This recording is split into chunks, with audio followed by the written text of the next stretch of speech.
ayun guys, explain ko lang yung about dun sa video nung aking in-upload kahapon about dun sa bahay namin. Kasi maraming nagtanong doon na gusto kong i-explain. Unang-una sabi nung mga nag-comment, ang sabi niya ay sa ilaw lang daw yun ng camera, parang yung signal yata ay nagka-problema. Kaya nagkakaroon siya na parang lumalakad dun sa may baba ng part ng TV.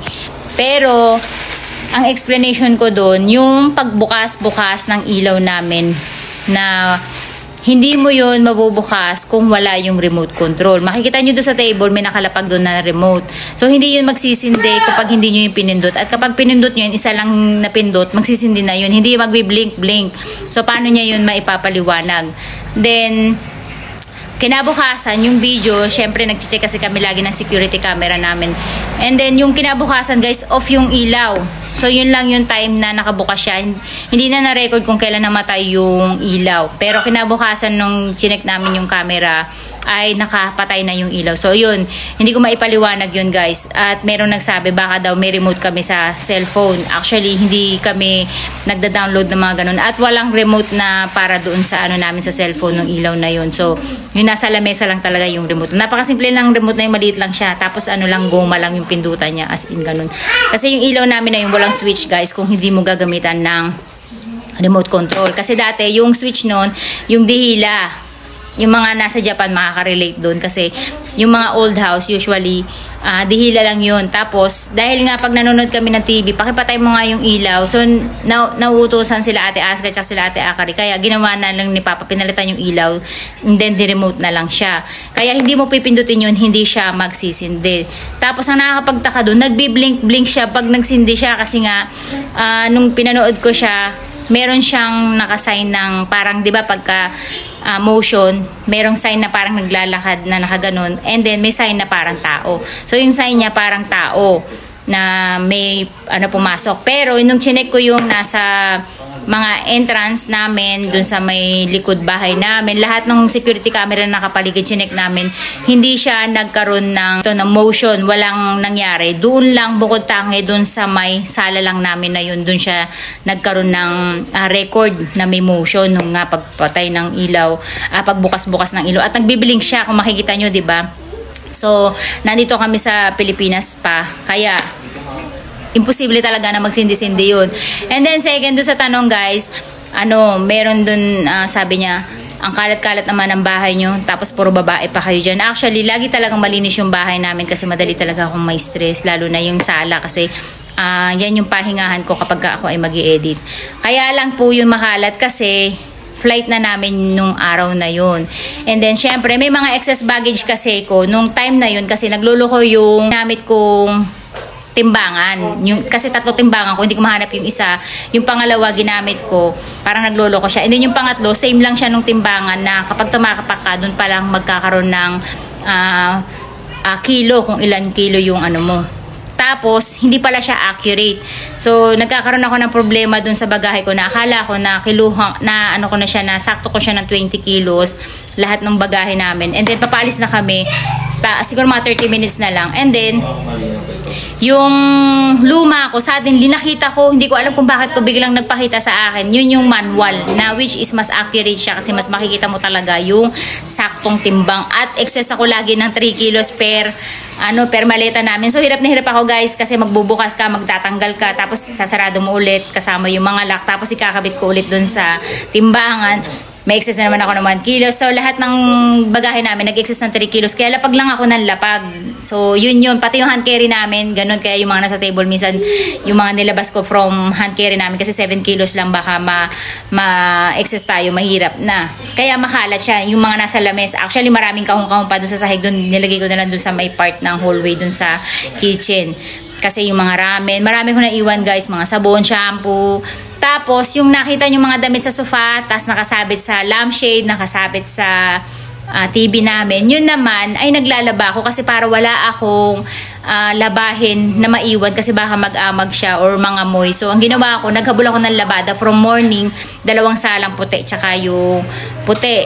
Yung itim ang inuna ko nung umaga. Tapos nung hapon, ng tanghali, nagsalang ako ng na puti yung sinalang ko nung huli. Last ano na lang guys, last 2 minutes na lang. Hindi pa tapos yung washing machine namin. Actually, meron pa siyang 30 minutes bago matapos. Kaya pinatay ko na yung washing machine kasi syempre ayokong iwan yung dal dryer, yung possible na baka mamaya mag-init tapos wala kami. So pinatay ko na siya. Pagbukas ko guys, basang-basa pa yung mga tuwalya kasi mga tuwalya yun yung iba doon, tapos yung mga damit. So para hindi siya bumaho, nilabas ko sa washing machine. Hindi ko siya pwedeng isampay sa labas ng bahay namin kasi yun nga, matagal tayo sa Pilipinas. So baka mabasa ng ulan, lumakas yung hangin, madumihan lang. So doon ko na lang siya pinagsasabit doon sa mga TV, sa lampshade, yung mga gilid ng sopa, kung saan merong matutuyo siya na na hangin, matutuyuan siya para hindi bumaho kasi baka mamaya pagbalik namin lahat ng nilabang ko mabantot na, kaya hindi ko siya hinayaan sa loob ng washing machine. So last 2 minutes yun guys, na papaalis na lang kami. Talagang inano ko na siya, yung binagsak ko na lang sa sofa, yung tingnan niyo yung mga tupi, yung mga damit namin na nasa sofa, hindi ko na yung tinupi kasi nilabas ko kagad siya sa washing machine kasi while naglalaba ako noon, nag-iimpake naman ako kasi talagang yung araw ng gabi lang na yun tsaka nung umaga lang ako nag-iimpake. Kaya rush na rush talaga kami. Actually, tapos paglabas pa ng bahay, naalala ko meron pa nga akong 2 hindi na itatanim na puno, 3 yata yun na nasa paso. Pinalipat ko na talaga sa puno, as in yung oras kasi dahil magte-tren lang kami noon guys, mahal kasi yung parking noon sa airport, kaya na-desisyon na namin na mag-park kami doon sa may parking malapit sa amin, doon sa station na malapit kami, kaysa doon sa airport. Kasi sa airport ang parking fee niya is magkano ba? 2,000 per night. Pero doon sa amin 200 pesos lang per night, kaya doon kami nag-park sa amin. And then nag-tren na lang kami from lugar namin hanggang dun sa may airport. Tapos yung mga bagahe namin na iba ay pinabagahe na namin sa dinala na namin sa airport. Yung mga na-excess ko na bagahe nun ay puro mga ramen, actually puro mga noodles kasi yun ang mabibigat. Tapos yun nga, nauna na yung bagahe namin. And then, ganun talaga guys kapag kayo magta-travel, talagang hindi maiiwasan. Kahit sabi ko kasi sa asawa ko nun, maglilinis ako kasi ayokong darating tayong pagod na pagod tas makalat yung bahay kasi mas masarap ka kung magpahinga kapag medyo linis na yung bahay, relax. Kaya lang hindi maiwasan kapag may excess baggage kayo. Actually hindi pala yun sa mga maleta. Yung other day noon, yun yung nagtanggal ako kasi i-deliver naman pala namin dun sa airport muna yung mga hinatid pa namin yun before the day pala yung mga maleta namin. And then, the following day, yung mga hand carry pala, yung mga nag-excess ko. Kasi yung mga ramen gusto ko nga madala na tinanggal ko dun sa maleta. So, ayun, hindi rin kinaya kasi 7 kilos lang yun. So, nilabas ko, yun. Kaya siya makalat. Tapos, yung mga damit, hindi ko na natupi sa sobrang kabisihan. Kasi naghahabol din ako ng deliver naman dun sa aking resin nung umaga. Kasi yung mga paninda na resin, dun sa mga hindi nakakaalam ng sideline ng lola nyo, nagtitinda kasi ako ng resin, keychain, kung ano-ano, frame, kung ano yung magandang ibenta sa mga sa mga turista dun sa lugar namin kasi tourist spot kami. So nagbabagsak ako ng mga gamit, ng mga paninda doon sa souvenir shop na malapit sa amin. Kaya nung morning na yon guys, naghahabol talaga ako na makapag-deliver. Kaya sobrang wala akong time. Doon sa mga nakakilala sa akin, alam nila yan na super talaga ako, super hectic talaga ng schedule ko, yung dami kong ginagawa, sabay-sabay yan while kaya wala akong matapos minsan na ginagawa. Kasi while naglilinis, nagluluto, tapos sinasabayan ko ng pagre-resin. So, ayun yun guys. Kaya makalat yung bahay namin. Yung mga sinampay ko yun nung bago kami umalis. Sinabit ko na talagang as in bitbit ko na yung backpack, bitbit ko na yung shoulder bag ko. Nagsasampay ako dun sa mga kasi na yun palabas na kami, sabi ko na kasi iniintay ko na baka makaabot. Pero nung binuksan ko nga, basang-basa pa talaga. Kaya, ayun, sabit na ako ng sabit kung saan yung pwede silang matuyo at hindi sila babaho. So, yun lang yun guys. Hindi talaga siya yung makalat na kasi nga syempre 'di ba nagmamadali ka para sa flight nyo, and then hinahabol namin yung oras ng tren kaya nagmamadali kaming makapunta, although maaga pa kami dun sa eroplano, kaya lang yung tren kasi dun yung 2 hours na biyahe namin papunta dun sa airport, plus yung biyahe namin papunta naman dun sa station ay another 45 minutes yun, kaya 3 hours lahat yung biyahe namin, kaya nagmamadali kami kasi pag na-late yung pagsakay namin ng tren, malilate kami ng another 1 hour kasi matagal yung kasunod ng tren kasi province nga, so syempre hindi siya yung katulad sa mga city na every 15 minutes may dumadating na tren. Sa lugar namin one tren lang sa isang oras, and then ka na Norikairu, ano ba yun, yung magpapalit-palit ka na ng tren kung gusto mo naman makaabot dun sa pupuntahan mo. So, yun lang yun.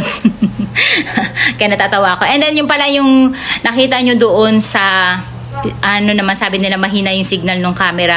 Kasi dahil nga daw yun sa, ano, ng epekto daw ng ilaw yun na nagbiblink-blink. Actually, yung may nakita kayo na shadow na naglakad doon, yun naman ay stable na yung ilaw. Matagal nang nakasindi yung ilaw. So, hindi siya sa ilaw. Kasi sabi nung mga professional doon sa camera, possible daw na yung effect daw yun na galing sa ilaw. Tas hindi masyadong naano ng camera. So, hindi po. Kasi may nagmumulto talaga dun sa bahay namin pero hindi tao, pusa.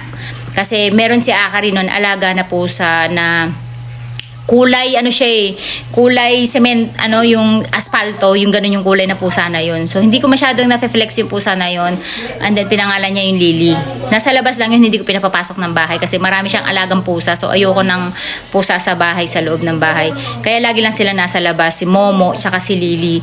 And then, yung Lily na yun, nakita pa ni Akari yun, na paano nasagasaan. Suddenly lang yun, guys. Ano lang siya, yung biglaan.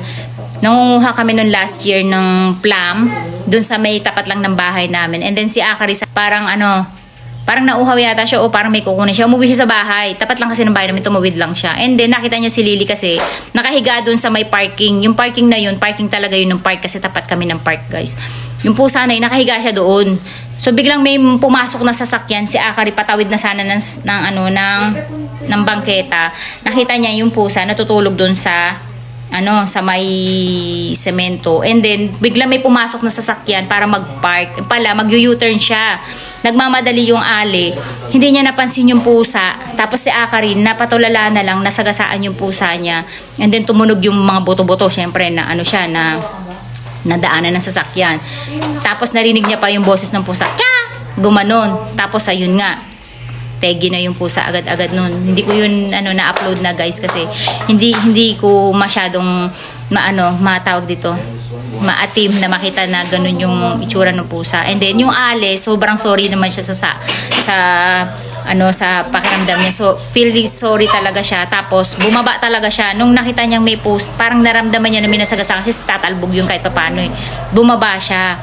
Tapos, nakita niya nga may nasagasaan siyang pusa. So, yung jacket niya mismo ng ali, hinubad niya, yun yung pinangyakap niya dun sa pusa. And tapos si Akari nakatayo dun sa tabi ng, parang natulala siya.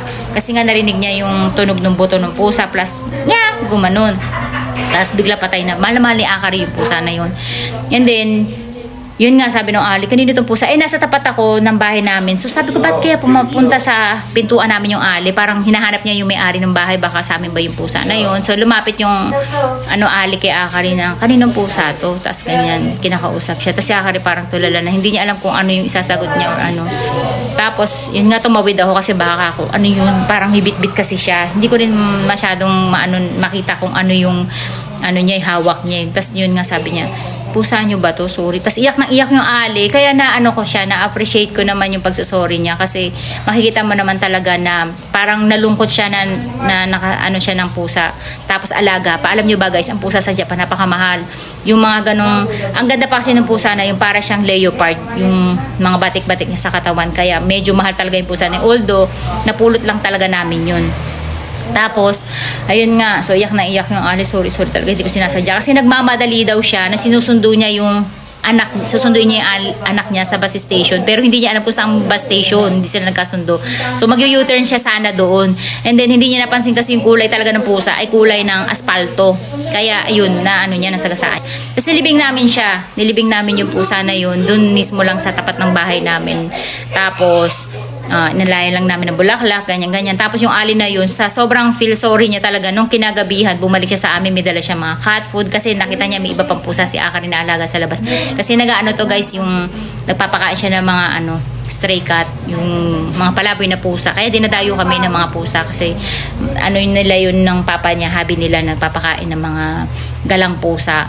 Tapos bumalik yung ali, may dala na siya mga cat food, yung mga parang chichirya para kay Akari, kasi para mapagaan. 2 weeks actually nag-iiyak siya nun kasi naaalala niya pa din yung pag-iyak ng pusa, yung gumanon yung pusa. And then, yung pusa na yun, guys, nakikita ko siya palagi sa bahay namin sa loob. Nung ano na siya, nagmumumo na siya. Lagi ko sinasabi sa kanila, nakita ko si Lily dumaan. Pumasok siya nasa bahay namin siya. Kaya yung ano na yon guys, yung shadow na yun yung pusa namin. Kasi kung mapapansin nyo, pag lumalakad yung, yung shadow, isang linya lang. Kasi ganun maglakad ang pusa guys, isang linya lang siya. Tapos ano yun siguro mga 5 times ko na siya nakita. Yung alam niyo yung parang kayo napalingon kasi may dumaan sa harapan ko. Tapos yung buntot niya nakikita ko pa. So ayun, yun yung pusa namin na nasa bahay lang namin nagmumumo. Kasi si Ate Aska tsaka ako, nakakaramdaman naman ako kami mumu sa bahay namin. Wala. Bukod tangi lang yung pusa na yun ang nakita ko sa bahay namin mula nung namatay siya. Kasi hindi ko nga siya pinapapasok ng bahay. So pag nakakapasok yung parang tuwan-tuwa siya sa bahay namin lagi Kaya lang pinapalabas ko siya kasi nga ayoko na may pusa sa bahay dahil nga baka mag-ihi-ihi sa loob ng bahay kasi lakalak yung mga pintuan namin. So pag naiihi sila, pag napupupo sila, baka maiwan sila sa bahay pag umaalis kami, magpupo na lang kung saan-saan. Kaya hindi ako nagpapapasok talaga ng galang pusa. So yun, nagmumuna yun, ayun yung pusa namin. Parang hindi pa rin siya makapaniwala na nasagasaan siya. Bigla lang talaga yun na, imagine mo natutulog lang siya dun sa parking, bigla siya nadaanan ng sasakyan.